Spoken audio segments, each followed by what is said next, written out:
বিজয়ের বাঁশি বাজার পরপরই যখন পুরো স্টেডিয়াম জুড়ে শুরু হলো স্পেনের খেলোয়াড়দের উল্লাস, তখনই দেখা গেল এক ভিন্ন দৃশ্য।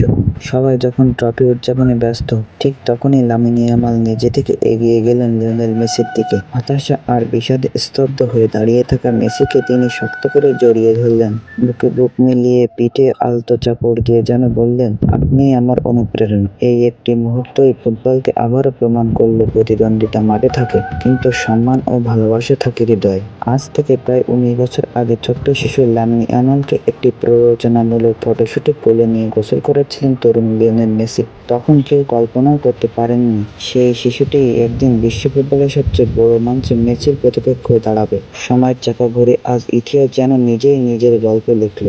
মেসির স্পেনের জয় যেন নতুন এক যুগের সূচনা করল, তেমনি মেসির জন্য এটি ছিল এক আবেগঘন অধ্যায়। হয়তো এটাই ছিল বিশ্বকাপ মঞ্চে তার সেই বড় লড়াই, আর সেই মঞ্চেই নতুন প্রজন্মের প্রতিনিধি হিসেবে উজ্জ্বল হয়ে উঠলেন লামিন ইয়ামাল। তবে জয়ের আনন্দেও ইয়ামাল ভুলে যাননি তার শৈশবের অনুপ্রেরণাকে।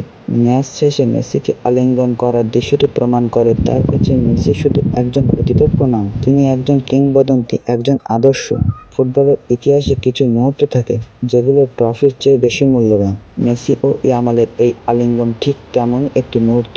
এটি শুধু দুই ফুটবলের সাক্ষাৎ নয়, বরং দুই প্রজন্মের হাত বদল, এক কিংবদন্তির বিদায় আর আরেক সম্ভাবনাময় নক্ষত্রের উত্থানের প্রতীক। একদিকে ধীরে ধীরে অস্ত যাচ্ছে ফুটবল জাদুকর লিওনেল মেসির সোনালী অধ্যায়, অন্যদিকে উদিত হচ্ছে লামিন ইয়ামালের নতুন সূর্য। ফুটবল প্রেমিকরা হয়তো বছরের পর বছর এই দৃশ্য মনে রাখবে, যেখানে জয়ের উল্লাসের মাঝেও সম্মান, বিনয় ও মানবিকতা সবকিছুকে ছাপিয়ে গিয়েছিল।